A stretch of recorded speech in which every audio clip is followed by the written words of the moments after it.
Welcome to the cross-cultural communication strategies that engage employees and increase productivity session. I'll now turn things over to our presenter. Good morning and hello. My name is Dr. Alvin S. Moton.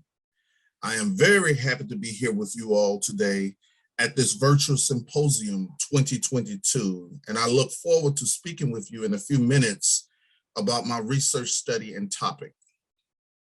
I thank you so much for being with me online. The title of my research study is Cross-Cultural Communication Strategies that Engage Employees and Increase Productivity. Slide, please.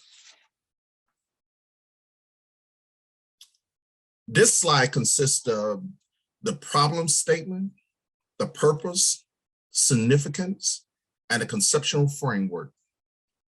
The problem statement for this research is that some small fast food restaurant managers lack cross-cultural communication strategies to engage employees and increase productivity.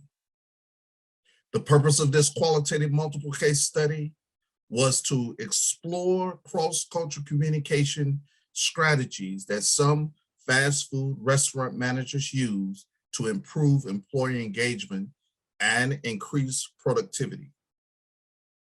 The significance of my research could help organizations or organizational managers understand and develop strategies for fast food restaurant managers to improve employee engagement and increase productivity.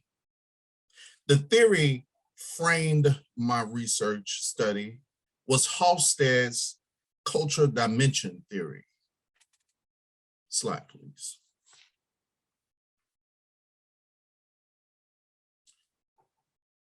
The two relevant scholarship on cross-cultural communication is leaders ineffectively lack the achievement needed within the pluralistic society.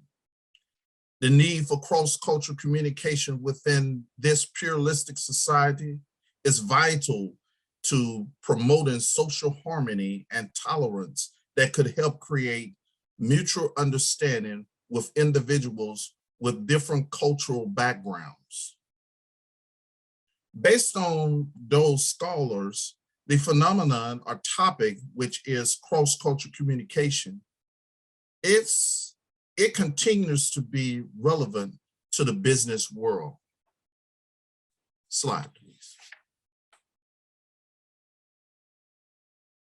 In this section, I dealt with the research question, the procedure for this study, the participants, and the data analysis. The participants targeted population was fast food restaurant managers that have successfully employed cross-cultural communication strategies. And the research question was, what cross-cultural communication strategies do some managers of small fast food restaurants use to engage employees and increase productivity? For the data analysis, I used Bourne's and Clark's 6 steps of thematic analysis.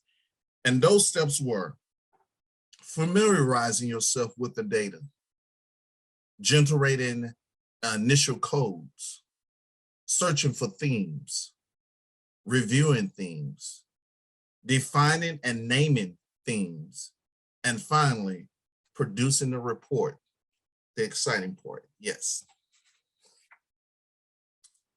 Next slide, please.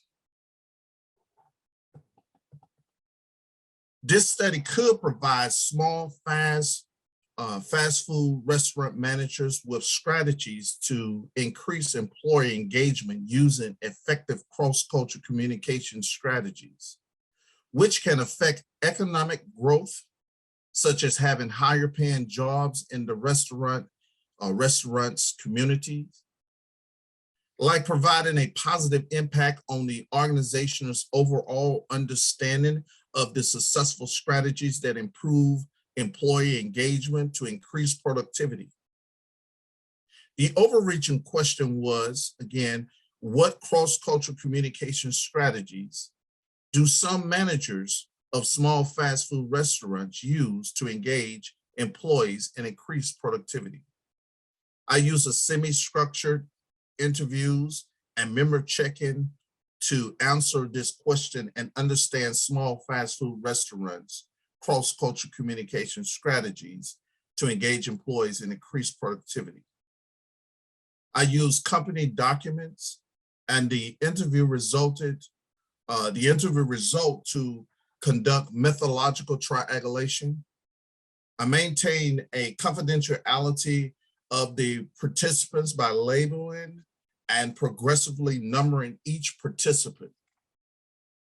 Next slide, please. I'm sorry.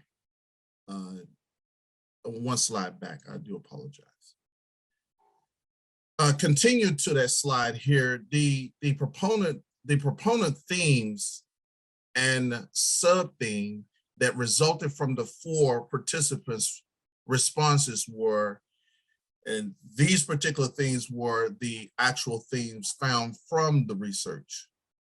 And they were develop relationships, empathy, mindfulness and respect for others, training and communication or communicating. And the sub-theme was re-evaluations and measuring goals. I've explored the cross-cultural communication strategies small fast food restaurant managers used in the United States Southern region to engage employees and increase productivity through the lens of Hofstede's cultural dimensions theory. All 4 participants acknowledged during the interview that all themes and sub-themes were vital to engage employees and increase productivity. The themes of this study have connections to the study's conceptual framework.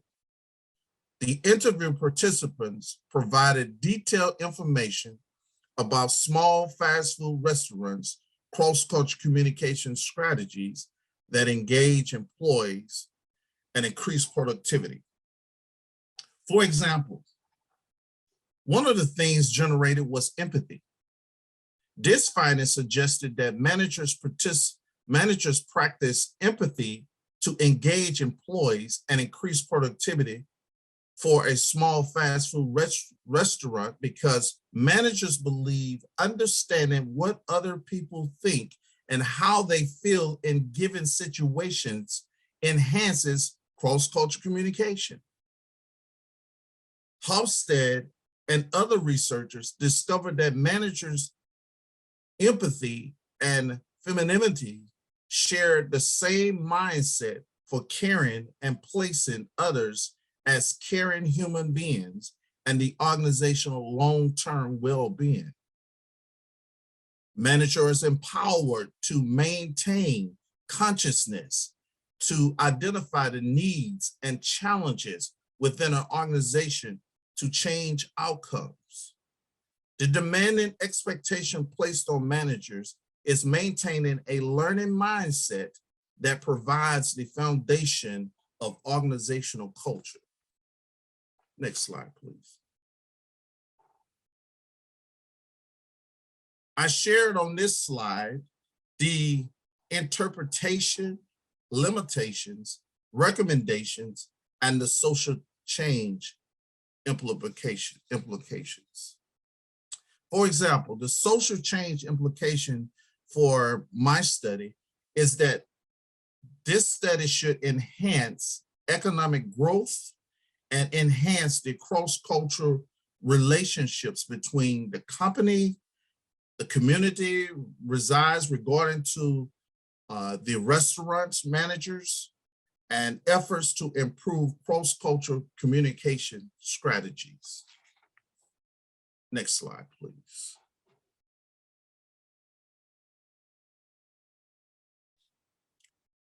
Thanks.